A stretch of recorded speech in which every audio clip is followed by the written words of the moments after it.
আবেগে গা বাসাইয়ান না, বিবেক আছে, আল্লাহ বিবেক দিয়েছে। আমরা হুজুররা মাঝে মাঝে আপনাদেরকে উস্কাই দিয়া দান্দা করে ফেলি, এগুলো খেয়াল করবেন। আমরা বিল্ডিং বানানোর জন্য আপনাদেরকে ইসলাম বিক্রি করি, খেয়াল করবেন এগুলা। আমরা কোরআন বিক্রি করে খাই, এগুলো খেয়াল করবেন।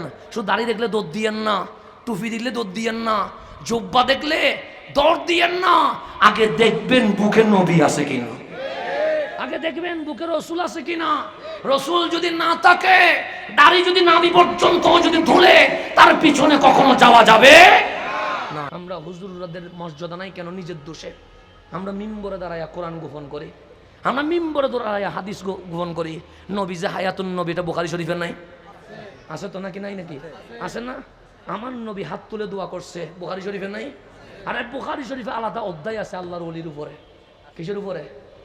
আল্লাহর ওলিদের মর্যাদার উপরে বুখারী শরীফে কিতাবুল মানাকিবে আলাদা অধ্যায় আছে।